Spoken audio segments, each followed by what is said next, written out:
Shalom bakundwa muri Kristo Yesu, bakunzi bacu kandi bakunzi b'igicaniro cya Sebubohoke. Imana ibahe umugisha, tubahaye ikaze. Namwe mwese muje ubwa mbere tubahaye ikaze. Mwese Imana ibahe umugisha. Ubaye ari ubwa mbere utarakora subscribe, yumve hano utayikoze kuko ni igicaniro ugomba kuboneraho umugisha. Tuje mu mwanya w'amasengesho. Isengesho tuje gukora ni isengesho risenya kandi ryica rikonona icyitwa indagu zose ziri ku buzima bwawe. Twabonye ko indagu naho umurozi cyangwa umuntu kwanga abashaka gufata wowe mu buryo bw'umwuka, abagutata agira ngo amenye urinde, ufite intego ki, ufite imigambi ki. Abareba imbere hawe, abashaka kuhagarika, abashaka kwangiza imbere hawe hazaza. Ashobora kukureba umwana akabonwa akiri mu nda, ejo hiwe hakagaragara bakahangiza. Nk'uko twabonye Baramu nk'umurozi abasha kureba mu myaka 400 akabona inyenyeri y'ubwami izaturuka mu Bisiraheli igasenya Mowabu. Uko niko umurozi abasha kureba imbere hawe. Yabasha kuhareba biciye mu ijisho rya kirozi, biciye no mu ndagu zo kukuraguriza, ugasanga noneho bateze umutego ugomba kugwamo wakubuza kugera ku by'Imana yakugambiriyeho. Ushobora gutegwa umutego w'abagore mu isi y'umwuka, bakaba bazi ngo uyu tuzamutega umutego w'abagore, azagwa mu maguru y'abagore ntagere ku ntego, inyenyeri yiwe yibwe. Abandi bati tushobora bakaba bati tumutege umutego w'abagore w'abagabo, nako azagwa hagati y'abagabo cyangwa n'abasore, inyenyeri yiwe itwarwe mu ubwo buryo. Ejo tuzagaruka ku cyigisho cy'inyenyeri cyihariye. Ubu rero tuje mu isengesho. Tuje mu isengesho. Isengesho ryonona indagu zose zaragurijwe wowe. Muri iryo sengesho rero turifashisha Yesaya 44. Isengesho ryose riba rigomba kuyoborwa n'umwuka w'Imana kandi hamwe n'ijambo ry'Imana. Ntabwo isengesho ripasinga mu isi y'umwuka, ari isengesho witekerereje ubwawe ku giti cyawe ridashingiye ku ijambo ry'Imana. Isengesho rikora ni isengesho riba rishingiye ku ijambo ry'Imana, noneho rikayoborwa ndetse n'umwuka wera. Yesaya 44 kuva ku murongo waho wa 24 handitswe ngo, Uwiteka umucunguzi wawe ari we wagukijije uhereye ukiri mu nda aravuga ati, Uwiteka niwe jyewe waremye byose, mbamba ijuru jyenyine, ndambura isi, hari uwo twari turi kumwe. Reka nongere nsubire muri uyu murongo neza ngusome nitonze. Uwiteka umucunguzi wawe ari we wagukijije uhereye ukiri mu nda aravuga ati, Uwiteka ni jyewe waremye byose, mbamba ijuru jyenyine, ndambura isi, hari uwo twari turi kumwe. Murongo wa 25 ariwo tugendereye tusengeramo cyane, ukavuga ngo, indagu z'abanyabinyoma nzihindura ubusa, abarozi nkabatera ibisazi, nsubiza inyuma abanyabwenge, ubwenge bwabo nkabuhindura ubupfu. Isengesho tugiye gukora ni isengesho rigiye guhindura indagu zose ubusa. Za ndagu zose abakuragurije bakabona uwo uriwe, bakabona aho ushaka kugana naho ushaka kwerekeza, bakahaboroka, bakohereza amashitani, imyuka ikaza ikakwitambika. Wajya gukora ikibikanga, wakora ikibikanga, waca bikanga, wagira gutya bikanga. Niba uri umugore ukagerageza kwifata neza imbere y'umugabo ukiyoroshya, ariko ukabona wapa umugabo ntabireba. Kubera iki? Mu isi y'umwuka hari umwuka bakoherereje ukuriho kugira ngo ukugore, ukunanize, ukurushye, kuko bari babonye yuko urugo rwawe rwakuryohera. Bakuremera ibisharira bimeze bityo biciye mu ndagu, kuko bari bamaze kubona ibyishimo biguteretse imbere, badesida kugira ngo uwo mugabo ujye umukomerekeraho, ujye umubabariraho. Tuje kwica izo ndagu zose mu izina ry'Yesu wafatiwemo, tuje kuzihindura ubusa. Ahangaha akavuga ngo abarozi. Noneho icyo tugiye gukora nyuma yo guhindura indagu z'abanyabinyoma ubusa, biravuga ngo abarozi mbatera ibisazi, nsubiza inyuma abanyabwenge. Urumva hari abigize abanyabwenge ku buzima bwawe, bumva yuko bashobora kudomina ahejo hawe hazaza. Mu isengesho rero rigiye gusesa ibyo byose, rigiye gusesa. Isengesho tugiye gukora ryizereremo, urihagararemo. Wibuke yuko iyo dusenga tuba tutari gukina. Iyo dusenga ntabwo tuba turi gutera waraza, tuba tuvuga ibyo tuzi, dukora ibyo tuzi. Twabonye yuko amagambo mu isi y'umwuka ahinduka umwuka. Ijambo riva mu kanwa k'umukozi w'Imana rihinduka umwuka. Ndetse Bibiliya itureka ko amwe mu magambo ava mu kanwa kacu ahinduka umuriro. Wa muriro noneho sasa ba bandi baba baturwanya mu isi y'umwuka bagahindurwa inkwi, umuriro ukabatwika. Isengesho rero tugiye gukora ni iryo ngiryo. Turayoborwa n'ibyo byanditswe ngo indagu z'abanyabinyoma nzihindura ubusa, abarozi mbatera ibisazi. Tugiye gutera abarozi ibisazi. Umurozi wese ukuroga afatwe n'ibisazi mu izina ry'Yesu, acanganyikirwe mu mutwe, acanganyikirwe mu bwenge, ntakongere kugukurura ngo agufate, ntakongere kugutekereza ngo agufate, akumve mu mitekerereze ye. Tugiye gusenga isengesho rikomeye cyane, kandi isengesho uraribuhokeramo. Noneho sasa ngo tugiye gusubiza inyuma, ngo nsubiza inyuma abanyabwenge, ubwenge bwabo nkabuhindura ubupfu. Ubwo iyo bivuga ngo Imana isubiza inyuma abanyabwenge, ubwenge bwabo ikabuhindura ubupfu, ubu ni bwa bwenge bw'abadayimoni. Bibiliya itwereka yuko ubwenge buba mu byiciro bine. Hari ubwenge bw'abadayimoni. Rero ubwenge bw'abadayimoni ni ubwenge, ni umuntu ufite ubwenge bwo kukugirira nabi, ni umuntu ufite ubwenge bwo kukwangiza, kukononera ejo hawe hazaza. Ni umuntu uba ufite ubwenge bw'uburyo bwo kuguhemukira, akabaza ukuntu yaguteranya n'umugabo, ukuntu yaguteranya n'iki, ukuntu yaguteranya n'umusheri wawe n'umufiyanse wawe, akabaza ukuntu yaguteranya ku bosi bawe bakuru bakuyoboye, akabaza ukuntu mbega yakonona akaguharabika. Ubwo bwenge rero bw'abita abanyabwenge, Imana ibuhindura ubupfu, ibusubiza inyuma kandi bugahinduka ubupfu. Ubwo rero sasa ubwenge bugamije kurwanya ubuzima bwawe, ubwenge bugamije kubabaza ubuzima bwawe, cyane cyane bwa bwenge bugamije kubabaza ubugingo bwawe, kubabaza imibereho yawe, kukwangiza. Ubwo nibwo turi buhangane nabwo, tubusenye mu izina rya Kristo, tubuvuruge buhinduka ubupfu mu isi y'umwuka wawe. Wizere, ntukagire gushidikanya. Niba ugira gushidikanya mbere yo gusenga, ujye ubanza ubwira Imana, Mana ndemera kwizera kudashidikanya kw'ibyo ndi gusabirwa, ibyo ndi gusengerwa biba gutyo. Ubu ugomba kuza kuri mwebwe muzano kuri iki gicaniro, ugomba kuba ufite kwizera kutashidikanya yuko icyo twatuye kibaye. Yesu yaravuze ngo urufite kwizera wakora ibiruta umutini. Ayo magambo yabwiye bamwe mu bigishwa batangajwe nuko babonye igiti cy'umutini yari yavumye ku buke bwaho bugacya cyumye uhereye mu mizi. Noneho rero umwe muri bo mu bigishwa ba Yesu aramubwira ati dorere cya giti wavumye cyumye. Yesu aramubwira ati uramutse ufite kwizera wakora ibiruta iby'uyu mutini. Weho wabwira umusozi ngo shinguka utabwe mu nyanja. Icyo uvuze udashidikanyije ko kibaye wakibona kiba. Ni ukuvuga ngo rero impamvu abantu mutabohoka, mutabona ibitangaza by'Imana, ni uko habaho gushidikanya. Ukategereza ko ibitangaza by'Imana bizaza bikakugwira bidaciye mu kwizera. Woya, ibitangaza by'Imana bica mu kwizera kwawe, kandi kwa kwizera kudashidikanya ko ibyo tukwaturiyeho bibaye. Rero ku muntu wizera by'ukuri, iyo amaze kwizera ko ibyo bibaye, ndeka mbibira amabanga ushaka kugira ngo nk'aka kanyisegisho tugiye gukora ugahita uryizereramo ko rikubohoye. Ibyo twatuye ugahita wizera ko bibaye, ubishimangiza ituro rihita rifata ya magambo yose waturiweho rikayaprintinga, akaza mu bigaragara, akabaho mu buryo bw'umubiri mu buzima bwawe.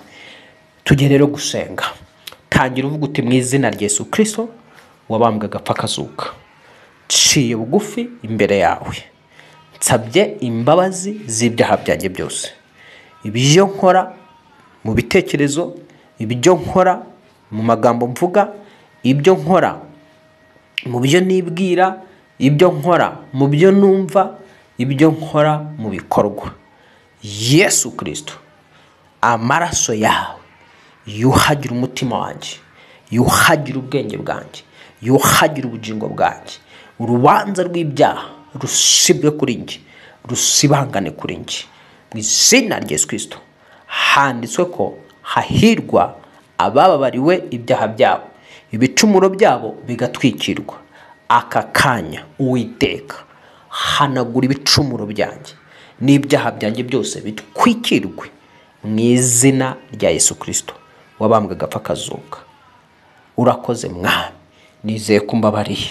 Ukimara kumbabarira numvise ijambo ryawe ryavuze yuko wowe Uwiteka ari we mucunguzi wanjye, niwe wankijije uhereye nkiri mu nda ya mama. Uwiteka niwe waremye byose, niwe waremye ijuru urire muri wenyine, niwe warambuye isi uyirambura ntawe mwari muri kumwe. Aka kanya ni wowe nje ngana, we wanteranyirije mu nda ya mama. Nyuma yo kunteranya mu nda ya mama ukanzana mu isi, unzana mu isi ntabwo wayinzaniyemo gusufurira, kubabara, kwicwa n'intimba, kwicwa n'umuruho, kwicwa n'agahinda. Icyo si cyo wandemeye. Ijambo ryawe rivuga yuko Uwiteka ibyo wibwira kungirira atari ibibi ahubwo ari byiza.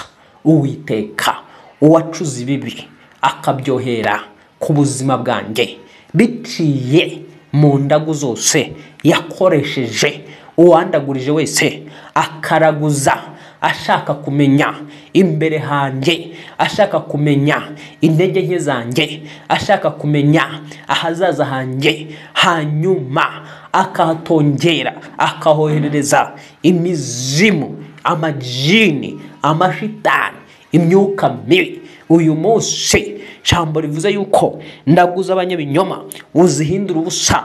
Nanjye ndatura ngo izi ndagu zose zari ziri ku buzima bwanjye zihinduka ubusa mu izina rya Yesu Kristo, zihinduka ubusa mu izina rya Yesu Kristo. Uwiteka muri ndagu yose yari iboshye, yari iziritse imbere hanjye, iboshye ubugingo, iboshye amahitamo yanjye, ndayitesha agaciro, ndayirimbura mu izina rya Yesu Kristo. Indagu yose iboshye ahazaza hanjye, iboshye impano zanjye, iboshye ukuboko kwiza kwanjye, ndayisenya mu izina rya Yesu Kristo. Ndayihindura ubusa mu mbaraga z'Umwuka Wera.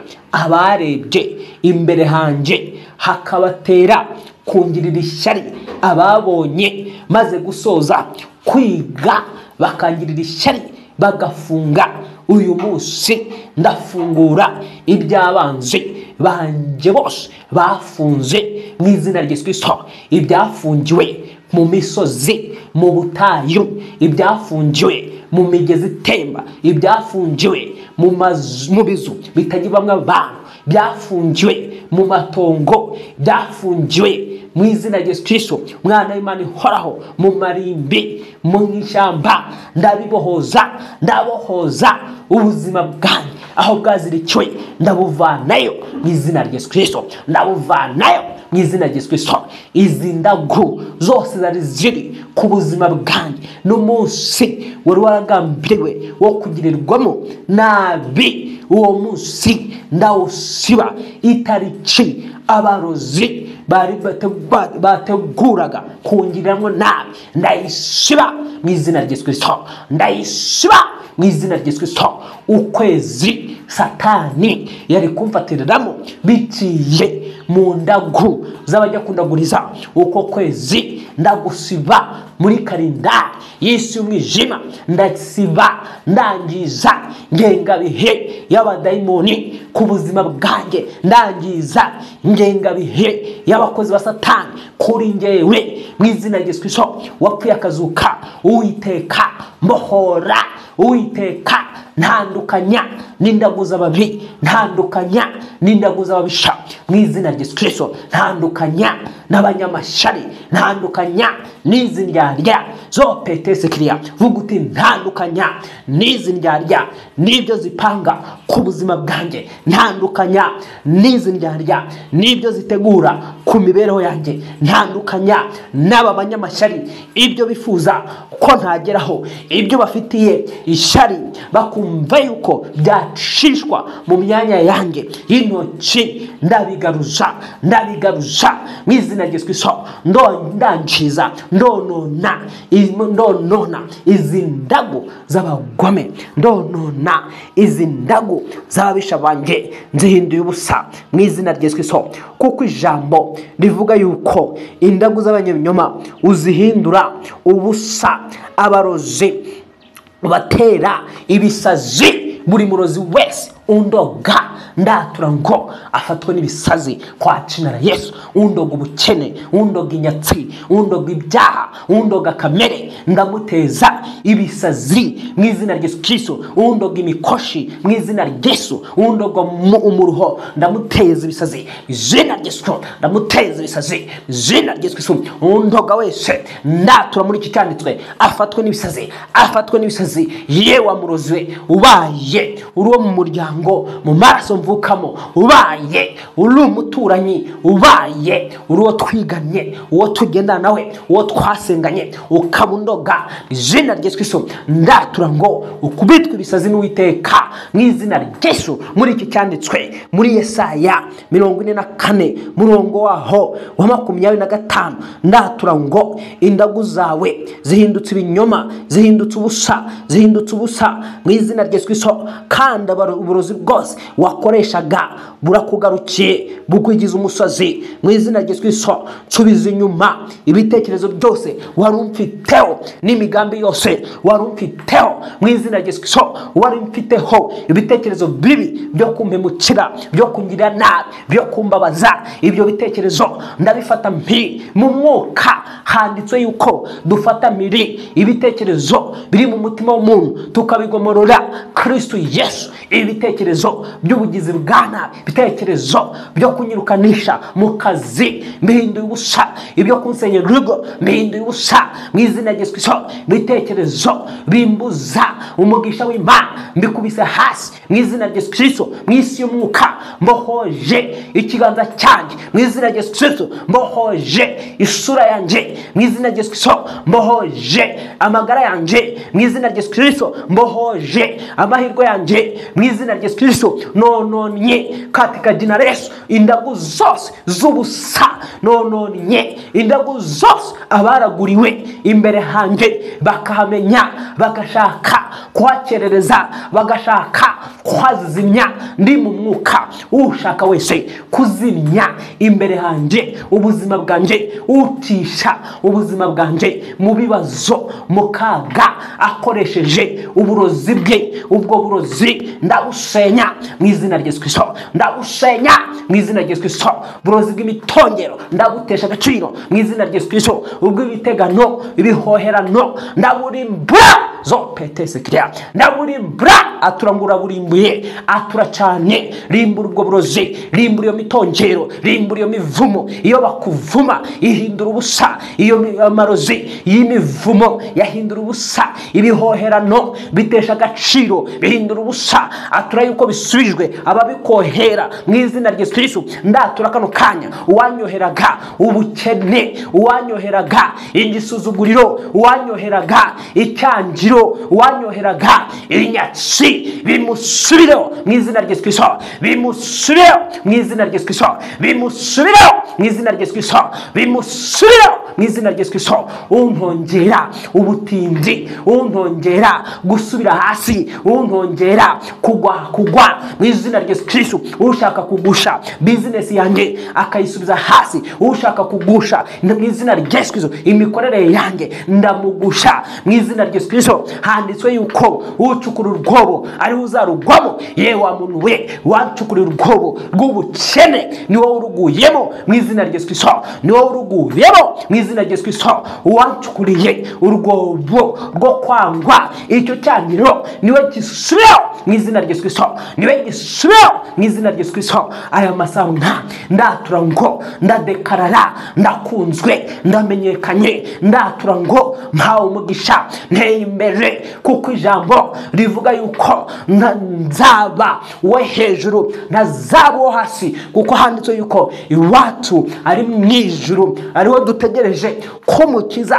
ariho azaturuka. Izina rya Yesu Kristo, nanze kugaragara mu buzima bwo hasi, mu mibereho yo hasi ndayanze, mu mibereho y'abikuzimu ndayanze. Izina rya Yesu Kristo, izina rya Yesu Kristo, uyu munsi ndadekarara guhezagirwa kwanjye, ndadekarara iterambere ryanjye, ndadekarara iterambere mu mwuka, ndadekarara iterambere mu mubiri, ndadekarara kuzamurwa, gutera imbere. Izina rya Yesu Kristo, mu buryo bw'umwuka, mu buryo bw'umubiri, imbaraga zose zisubiza inyuma imitekerereze yanjye, izisubiza inyuma imyumvire yanjye, izinyica mu marangamutima ndazisenya, ndazirimbura. Izina rya Yesu Kristo, wabambwe agapfa kazuka. Izina rya Yesu Kristo, wabambwe agapfa kazuka. Ndatangaza yuko ubuzima bwanjye burahindutse. Tangaza ko ubuzima bwawe buhindutse, tangaza ko imibereho yawe ihindutse, tangaza ko amateka yabaye mashya, itandukanye n'amateka waruzi yahahise. Amateka yahahise ubwo no guhera utaratangira gusenga rino sengesho kugeza igihe wari uri mu nda ya nyoko. Tangaza ko ayo mateka hindu abaye mashya mu izina rya Yesu Kristo. Tangaza yuko buri kimwe cyose abarozi bari barabonye bakakiboroka, bakakibuza ko kibaho, atura ko kibaye mu izina rya Yesu Kristo. Atura ko uyu murozi umuteje ibisazi, atura ko uwo murozi atazongera kugutekereza, atura ko uwo murozi atazongera kugufata ngo bikunde mu izina rya Yesu Kristo. Yewe murozi we wamfataga mu mwuka, ugafata umutima wanjye mu mwuka, ubwenge bwanjye mu mwuka, ejo hanjye mu mwuka, harekure mu izina rya Yesu. Harekure kuko utewe ibisazi, harekure kuko utewe ibisazi. Izina rya Yesu Kristo, rekure ejo hanjye, rekure amahirwe yanjye. Izina rya Yesu Kristo, rekure iterambere ryanjye. Izina rya Yesu Kristo, rekure inzu yanjye, rekure imodoka yanjye. Izina rya Yesu Kristo, rekure akazi kanjye. Izina rya Yesu Kristo, izina rya Yesu Kristo, izina rya Yesu Kristo, rekure urushako rwanjye. Izina rya Yesu Kristo, rekure urubyaro rwanjye. Izina rya Yesu Kristo, rekure abana banjye. Izina rya Yesu Kristo, rekura business yanjye. Izina rya Yesu Kristo, rekure imishinga yanjye. Izina rya Yesu Kristo, yewe mwuka we warwanyaga imishinga yanjye igihe cyose, ugahora urwana no kwisubiza hasi, ugahora urwana nuko itagomba gutera imbere, itagomba kuva aho iri ngo igere kure heza, ndakuvuma yewe mwuka we. Ndahangana n'umwuka urwanya buri mushinga wanjye mu izina rya Yesu. Yewe daimoni, yewe muzimu, yewe jini, yewe murozi we, rekura imishinga yanjye, rekura imishinga yanjye zopetese kiriya. Atura uwo murozi, arekura umushinga wawe, arekura ku kazi kawe, arekura iyo business, atura. Ndabona hari umuntu satani yabaniye umushinga, ahorana imishinga idajya mu bikorwa. Imishinga yawe igihe cyose ibiri mu bitekerezo, ariko kugira ngo ive mu bitekerezo ishyirwe mu bikorwa byaranze. Niki cyabaye ku buzima bwawe? Ni daimoni gitambitse imishinga. Ni umurozi wabonye kuri umuntu ugira imishinga mizima,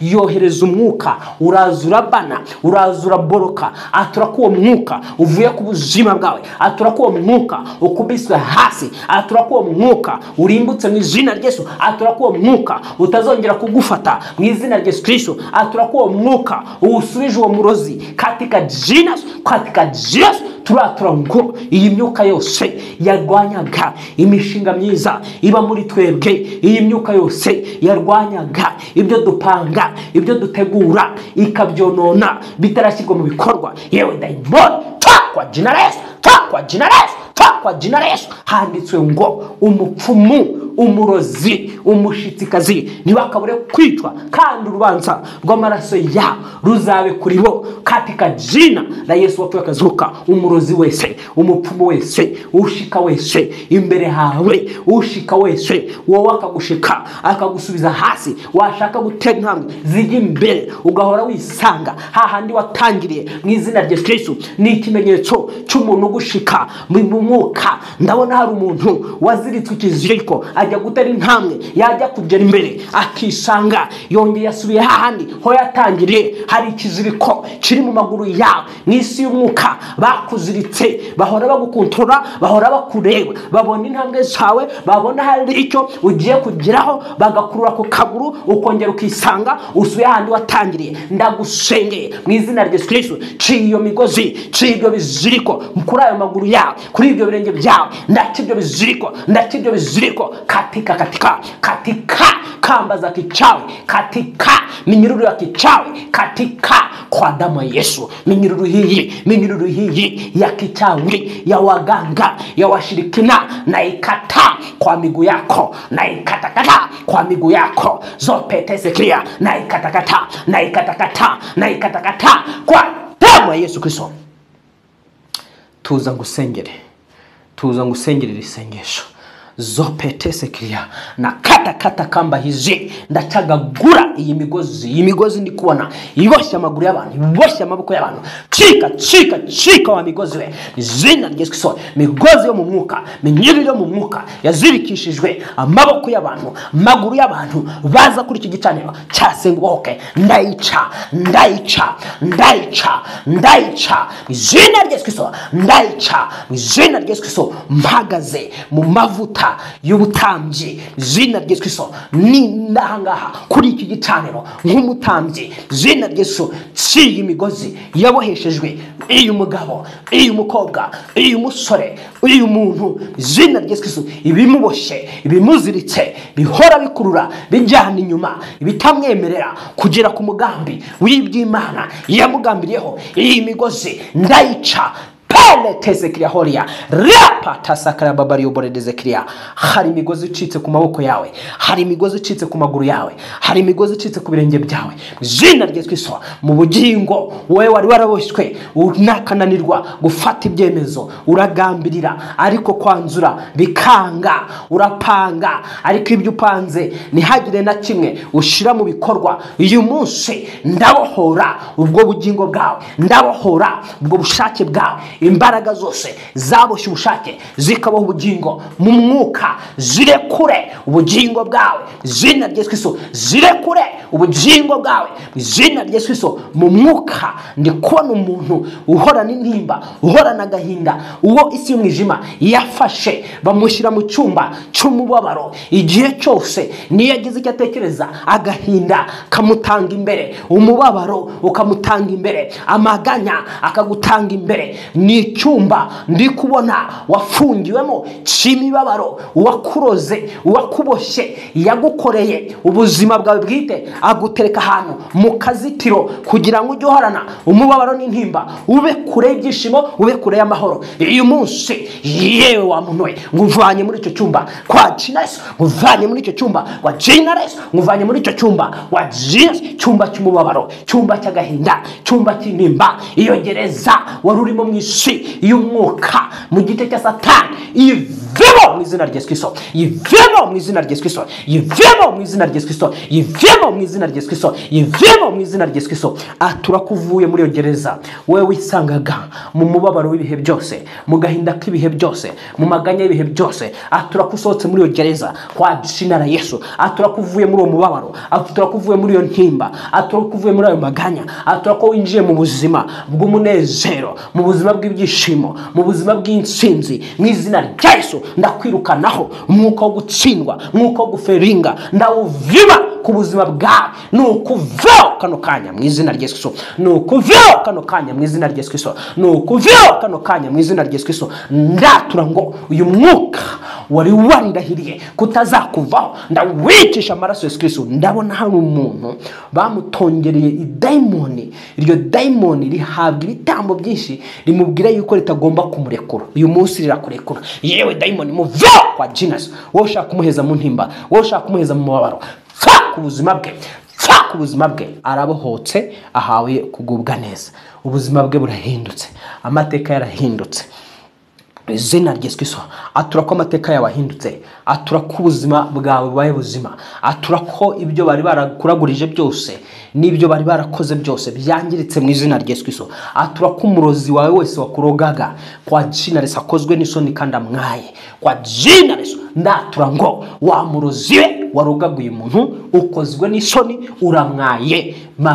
Yesaya 7:7 havuga yuko imigambi yanyu itazama kandi itazasora. Imigambi yanyu kuri uyu mukobwa, kuri uyu mugabo, kuri uyu mugore, kuri uyu mukecuru, kuri uyu musaza, kuri uyu mwana muto, imigambi yanyu, yemwe mw'abarozi mwe muranyumva mwisimuka, imigambi yanyu ntabwo izahama kuri uyu muntu. Uyu muntu arabohowe, uyu muntu arakize kwa Jesus. Imigambi yanyu ntizahama, imigambi yanyu ntizuzura, ntizasora kwa Jesus. Ahubwo Uwiteka yabigambiriye kuri we umunsi yamuteranyirizaga mu nda ya mama, akamurera, akamukuza kugeza amagingo aya. Imigambi Uwiteka ifite kuri uyu muntu iyo niyisohoye, izina rya Yesu Kristo. Imigambi y'Imana igusohoyeho, izina rya Yesu Kristo. Ndakwaturaho imigambi y'Imana ikuzurizwaho, igusorereho, izina rya Yesu Kristo. Y'abantu, y'abagome, y'abakwanga, y'abakwifuriza ibibi, y'abatagushakira ibyiza,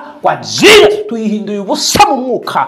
Muri Yesaya 44 n'umurongo waho wa 25 duhinduye indagu ubusa. Izo ndagu tuzinduye ubusa, zo petese kriya turazivumye, tuzitesheje agaciro. Twatuye ku ijambo ry'Imana, ari ryo risohoye ku buzima bwe, ari ryo risohoye ku buzima bw'uyu muntu, ni ryo risohoye ku buzima bw'uyu muntu. Uyu muntu ateye imbere, uyu muntu aragutse, uyu muntu ageze ku masezerano, uyu muntu asingiriye ibyo Uwiteka Imana amuvuzeho mu izina rya Yesu Kristo. Ibyo abantu bamuvuzeho byose bibi ndabisiba kwa Jesus. Ndagusibaho imivumo yose n'imitongero yose iyo watongerewe kuva ukiri mu nda ya nyoko, iyo watongereweho n'abantu bakwanga, nabo mu miryango y'iwanyu, iyo watongerewe n'ababyeyi bawe barakaye, yose ndayisiba izina rya Yesu Kristo. Buri muvumo wose wazereraga mu kirere cyawe ndawusiba mu izina rya Yesu, ndawusiba mu izina rya Yesu. Mpagaze mu mavuta ya gitambi, mpanaguye buri jambo ribi rizerera ku buzima bwawe kwa Jesus. Ndarisibisha amaraso Yesu Kristo, ndarisibisha Yesaya 7:7 kuko handitswe yuko imigambi yawe itazahama kandi itazasora. Zo petese kriya holia. Zamurira Imana yawe icyubahiro, bibwire ngo Mana ndagushimiye kumbohoye, Mana ndagushimiye kumpindura ubuzima. Aturuvuye ngo Mana ndagushimiye kumpindura amateka. Aturuvuye uti Mana ndagushimiye ko unyambukije ahantu narinde, ndagushimiye ko hamvanye. Imana ikwimuye mu buzima warurimo, Imana ikwimuye mu mibereho yawe warurimo, Imana ibohoye ubugingo bwawe, Imana ikuvanye mu bikomere by'igihe kirekire mu izina rya Yesu Kristo. Hari abantu Imana ivanye mu bikomere by'igihe kirekire mu izina rya Yesu. Kiziherezo kuri iki gikomere warumaranye igihe mu izina rya Yesu Kristo. Kiziherezo kuri uyu mubabaro, kuri iyi ntimba, kuri aka gahinda mu izina rya Yesu Kristo. Wabambwe agapfa kazuka, ibyakugiriye nabi byose mbishizeherezo mu izina rya Yesu Kristo. Wabambwe agapfa kazuka, kiziherezo ku burwayi bw'igihe kirekire wari ufite wowe mu izina rya Yesu. Bugusohokemo diabete, soka muri uyu muntu mu izina rya Yesu. Kanseri, soka muri uyu muntu mu izina rya Yesu Kristo. Burwayi bw'amayobera, burwayi bw'abadayimoni, burwayi bw'inkorano, ubwakirozi busoke mu mubiri wawe. Acira ubuzima bushya mu izina rya Yesu Kristo. Acira ubuzima bushya mu izina rya Yesu Kristo. Acira ubuzima bushya mu izina rya Yesu Kristo. Urakoze Mwami kubohoye aba bantu. Amashimwe n'icyubahiro n'ikuzo bikugarukire mu ijuru no mu isi, ni mu izina ry'Uwabambwe agapfa kazuka dusabye twizeye. Amen, amen, amen. Imana y'amahoro iguhe umugisha, Imana y'amahoro ikugirire neza. Wizeye urabona ubwiza bw'Imana. Nushidikanya nta bwiza, ni wowe uri bube wihemukiye. Izere Yesu aguha umugisha. Hanyuma niba wumva wizeye ko hari igikozwe kandi ukaba wakiriye umugisha, uwuherekereshe ituro utange ituro kubwira isengesho, kuko niba wizeye ko ibi byose bibaye. Imana amahoro umugisha. Imana ni Imana inezezwa n'amaturo. Igihe abantu baturanye umutima ukunze, bigira icyo bimara. Yishimiye ituro rya Abeli, yishimiye ituro rya Dawidi, hanyuma Imana ihagarika icyago cyose cyari cyateye muri Isiraheli. Imana amahoro umugisha. Ubaye rero utarakanda subscribe, ari ubwa mbere wari uhageze watumvaga, n'urugendo utayikanze, kugira ngo ujye ubana natwe igihe cyose, kuko kino gicaniro gicaho amasengesho, kigacaho ijambo ry'Imana. Imana ikugire neza. Shalom shalom shalom shalom.